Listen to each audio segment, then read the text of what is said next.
Hello there. Hello. Looking. Hello there. And welcome back to our vlog. Today it's the beginning of October, isn't it, Catherine? Yeah. What date are we on now? 6th of of October already? You may have noticed our deliberate mistake in our last vlog that we actually published it a month later than we were supposed to. Just due to work commitments, etc. Yeah. But now we're on track and we're back. Almost. And it's a very special day for us today, isn't it, Kat? Yeah.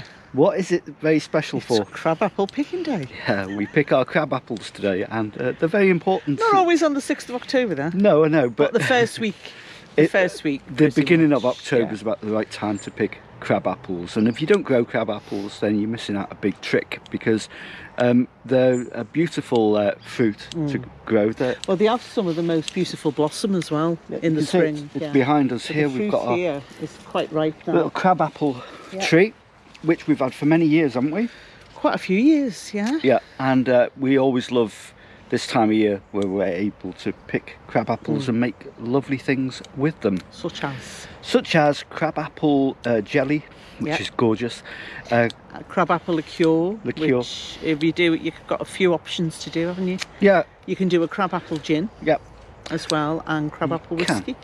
And we've got lots of spices. We have got some recipes on our YouTube channel which you can delve into, of us picking crab apples. Now, crab apples are ancient variety related to the domestic apples that make cider and stuff like that, and you can get them in the wild, and you can also get ornamental versions. Yeah. Ours is a kind of ornamental variety. It's called Sentinel, but they come in yellows and reds and oranges and various things like that, and they're all edible. I mean, we saw some lovely specimens at RHS Wisley recently. Yes, we did. Had beautiful, vibrant red apples ready. Yes. Orange and yellows, and they were just a explosion of awesome colour, weren't they? They were lovely. They are a beautiful fruit, and they're also great for ornamental purposes in the garden, but you can eat them. I wouldn't recommend eating them raw, because they're too tarty. They're tarty and sour. Yeah. Most crab apples are, even when they're ripe and red,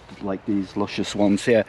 But once you process them and made them into jams and jellies and various things like that, they're absolutely a gorgeous fruit, and we wouldn't be without them, would we? We've had them for many years. And it doesn't take up much space, the crab apple tree. No. It doesn't grow any taller than about, 9 feet?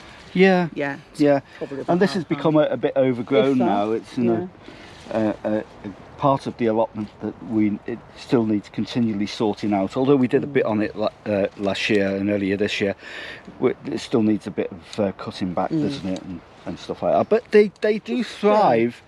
Prune them back a bit. They thrive in these places like a hedgerow plant, aren't they? And you find them in the hedgerows, don't you, crab apples? Along with hawthorn and blackthorn and other things. Yeah, so we'd highly recommend you growing some of these. Just find a little spot to grow them in, and the yields from a little tree are absolutely they're phenomenal. So we're going to pick them today, and you can watch us do that. We'll put a little time lapse up of us doing that, and we're going to do that now. Okay. And we'll show you the results at the end. So, see you.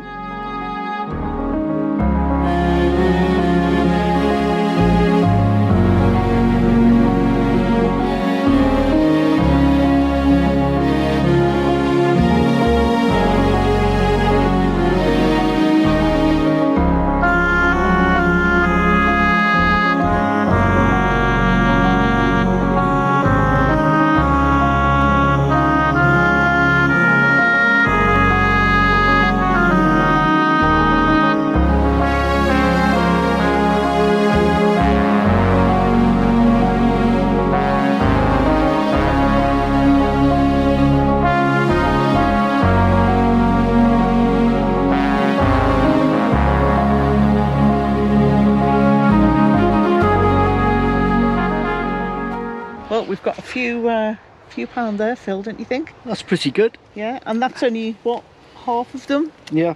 Yeah?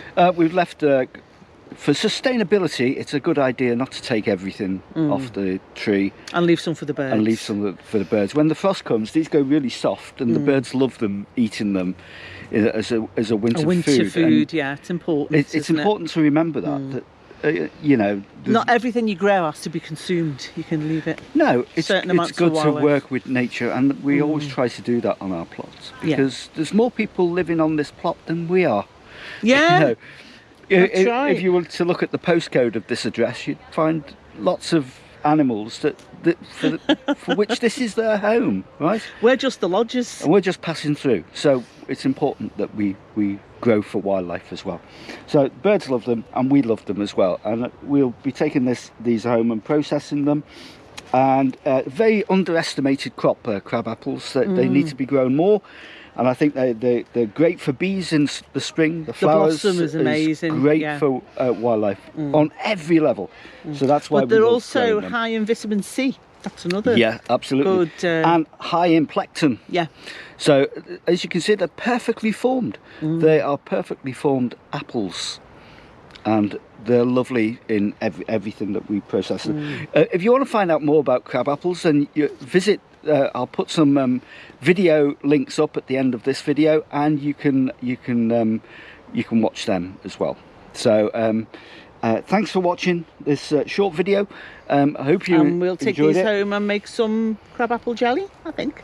Or liqueur. Or liqueur. Yeah. We'll whatever let you we know what decide. we do with them. Yeah, but that's a good harvest. Very Yeah. good, I think. Beautiful for autumn as well. Brilliant, isn't it? Nice Beautiful. autumn harvest. Lovely colour. Harvest. Harvest. Harvest. Okay, thank you for watching, and we'll see you in the next vlog. Bye-bye now. Bye now.